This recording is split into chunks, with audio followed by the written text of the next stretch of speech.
My boyfriend's dad had me for Family Secret Santa last year, and this was one of his gifts. This is handmade paper, and I think it is the coolest thing ever. So let's use it for the first time. I just got this watercolor paint, and this shade is my favorite, so we're starting with that. All I know about this book is that it's from L'Amélie, Paris. Pronunciation apology. Anyways, we're going to use my favorite brush, the number 2 round from Princeton. In my setup, I also have my water cup and paper towel. I found the perfect water to pigment combo, so we're getting started. I've been doing drawings like this for years and years, but this is the first time I'm ever trying it with paint. New book, new paint. I am very excited. And I'm in the sunshine with my new favorite hat, so I'm really vibing. Now, what am I painting? Great question. I've been doing these line drawings for I've been doing these kind of line drawings since 2017, but I've never done them with paint. I usually use a Uniball or Micron pen, which are my favorite 2 pens, by the way. Drawing pens. I love writing with Muji pens. I basically start with a line and then just keep following it. The shape of the current line I'm making is dependent on what the line looks like before it. So I don't have an end image in mind. It's more of a zoning out and seeing where this piece will take me. I also don't even know if I would call this a full piece. It's more of a sketch, or it's more of my brain just playing. Anyone else do that? This has been my method for cooling down and just bringing my mind to a slower place. And it really is nice. I usually have a nice cup of tea with me, or on an extremely hot day like today, I have ice cold water. I expected to have to dip my brush into the paint and water so much more, but the paint really carried, so I was very relaxed. I want this book to become a kind of happy place where I can just open it wherever and make new painting, and then feel calm. So I plan to just roll through this book in lots of different colors. I'm open to my intentions changing though, so we'll see what happens, but I love this one. I always like how it seems kind of trippy and 3D, but it's actually flat. And this paper texture with the sparkly paint is just chef's kiss to me.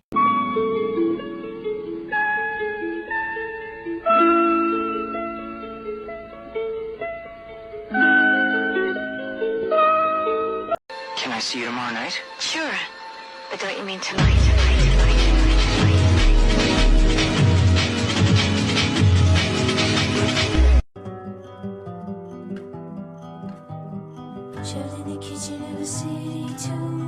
It's about time you fell in love with something that will love you back. And that, my friends, is house music. It doesn't judge you, and I won't either.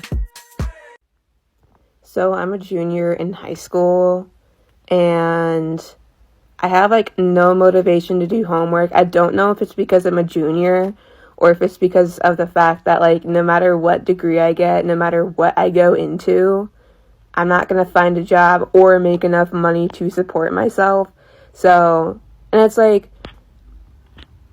what if I can't find scholarships? What if Trump takes that away? Because, even if I can get scholarships, my choices in college are really limited because I'm also transgender.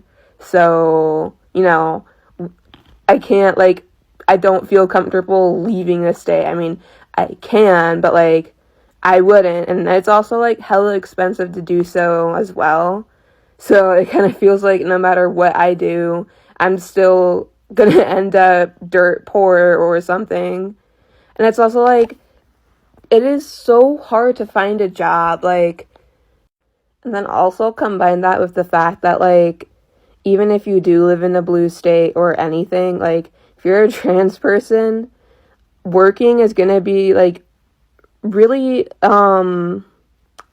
difficult or just straight up painful because what do you do if your employer doesn't take your pronouns seriously or keeps misgendering you or uses your dead name? If I as a trans person get a job, am I just supposed to just suck it up and then cry myself to sleep every night just so I can make some meager pay?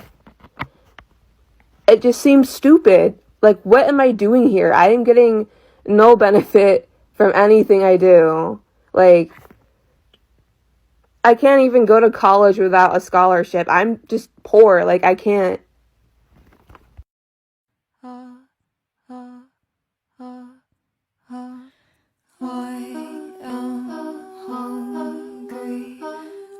I filled up this entire sketchbook with realistic colored pencil drawings, and this is the full tour.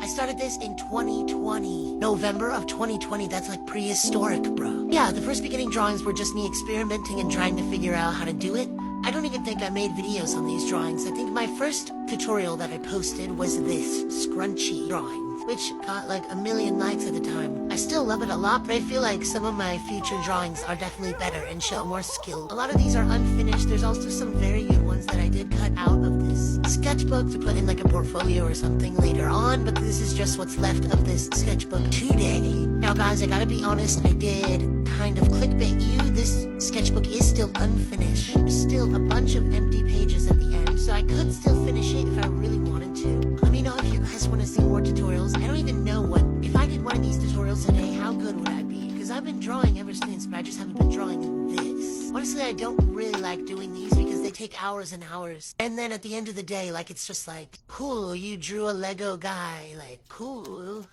It doesn't show, like, style or anything like that. It's not really that creative. You're just drawing directly from a photo reference. But they are very impressive, and I love to post them. You know, they get me likes, and I love to get likes. So, if you guys want to see some tutorials for, like, drawings like these, let me know, because I will bring them back if you want me to. Maybe. Not as consistently as I did before, because this used to be my whole life.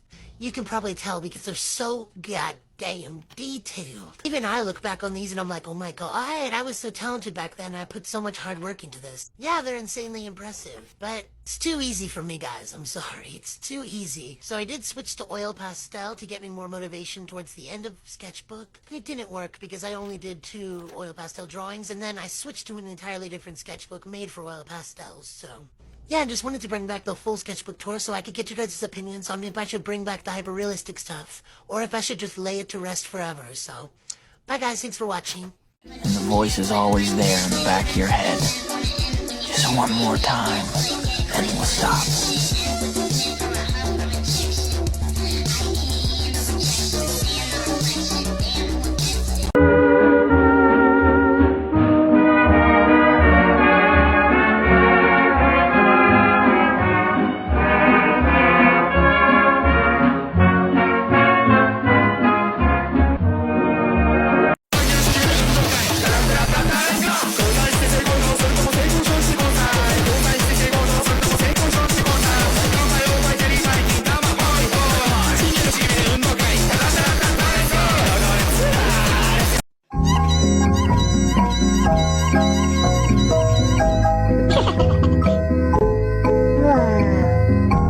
If you need some advice on how to fill up your sketchbook, this is the video for you. I've had the sketchbook for about 4 months and it's pretty much almost done. The things I see most often in my sketchbook are spreads, headshots, reference sheets, and full bodies, as well as a bunch of miscellaneous. First thing, and probably the most common, is spreads like this. This is a 2-page spread. It's really good for working on bodies. You can do full bodies or half bodies. You can add in a bunch of little trinkets, write the names. This is an example of a 1-page spread. You can do characters or a whole TV show, whatever you want. Here's some more examples as well. Next up is headshots. I have a lot of these little doodles or practices when it comes to things like hair or practicing how to draw guys. Next is character sheets. This is really helpful if you make a lot of OCs, so you can do things like this. Instead of doing a spread with a bunch of little details, you can always just do a full body with little background details. Here's it with 2 different outfits. Or you can always just work on coming up with a character. This is me trying to come up with a character, and so I have a page dedicated to just doodles, and then a page coming up with everything, listing out her character, stuff like that. You can see another example right there, but most of my sketchbook has a lot of empty pages or just doodles, headshots, concepts, stuff like that. So you don't need to hold yourself up to the standard that every page to your sketchbook needs to be a beautiful piece of art. This is just for you. Hope this helps. He is a liar, as you say? Well, absolutely. Why did you work for him? Savannah, slow down.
Have you ever messed up in a sketchbook and you can't cut it out because you really like the art that you made on the back of it? Yup, that just happened to me. I was working on my Umbrella Academy gouache paintings in this peachy keen hot pressed sketchbook I got from Etcher Labs. I was adding Allison and Diego, and I think Allison came out pretty good, but I'm still a bit rusty with my gouache. Then came Diego, and after struggling with him for over an hour, reworking the painting, trying to figure out why it didn't look like him, I decided, nope, this just isn't working. So I began to remove the gouache with water, just wiping it away. I was nervous because, being in a sketchbook, I didn't want this to ruin Victor's painting on the other side, but the paper held up really well. As always, I was really frustrated that I couldn't make the painting work. But sometimes it's just not the right pose, or photo reference, or colors, or composition. Sometimes we need to hit the reset button and try a different approach. Art is about taking risks, trying new things, exploring. But we also need to know when things aren't working, so we don't frustrate ourselves trying to fix something that is unfixable. When this happens to you, and it will, be kind to yourself. It's all a part of the process of being an artist.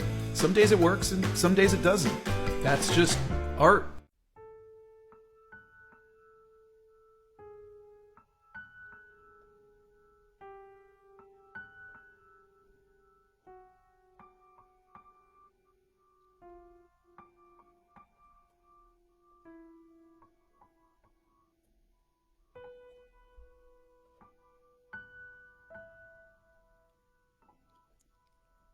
Someday at Christmas, men won't be boys, playing with bombs like kids play with toys.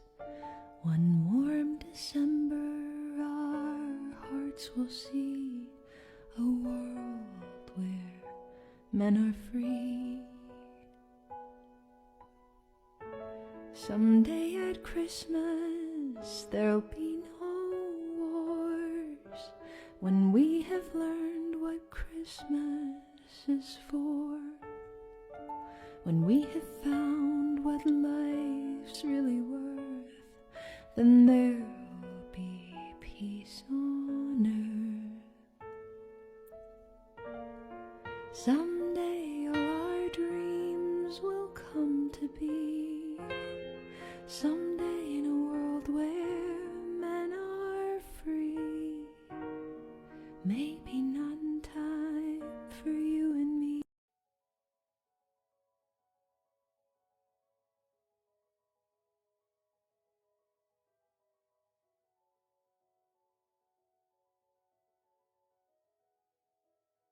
Today I'm going to be putting the final touches on this spread in my sketchbook. We just have to draw something in this little white spot right here. It's kind of an awkward shape, but I think we can come up with something. I went on Pinterest on my iPad and I found these really cute shoes that go well with the rest of the drawings in the sketchbook spread. So I just took a Sharpie and started drawing them. I didn't do a sketch underneath though, so my line work is kind of shaky and looks a little weird, but I don't really mind because my sketchbook is just made for imperfect drawings. But yeah, if I did do a sketch underneath, it would probably look a little bit better. And if I didn't use a Sharpie, if I used like a fine liner or a brush pen or something, it would probably look a little bit better, but I think the drawings still turned out looking really freaking cute. I also added some stars and colored them in with yellow because it kind of blended in well with the sparkly Sabrina Carpenter drawing that I have right to the left of it, and just because I'm obsessed with stars, and also because the yellow also kind of brings it together because the blue portrait has yellow outline around it too. But I love how this entire spread looks so much. Bye guys!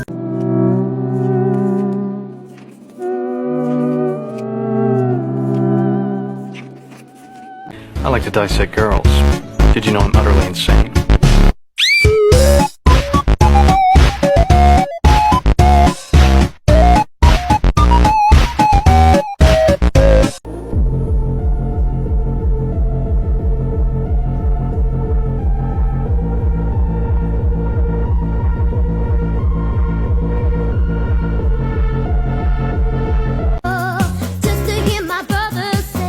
Yo, what's up, Buzznut? Who's ain't sticking? What ain't sticking?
How to make the sickest and most creative letter to send to your friend.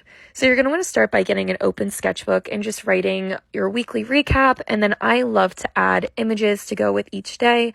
Then from there, I usually get a bunch of colors and kind of go crazy, make this super colorful. I love adding little details and images to show what I did that week. And I usually add a bunch of stars and hearts and outline them in black. I also highlight different parts of the letter, and I went thrifting and found a bunch of these really cool photographs and a charm to put in there too, just to kind of spice up the letter to make it a little bit more cool. This is the envelope. I decided to do a little boat theme and write a quote on the back. Also, you need to find cool post stamps. Then I sent it, and I am so excited for my friend to get it. It came out so sick. This is such a fun, creative endeavor, and I really want to start writing more letters because this was so fun to do. Bye!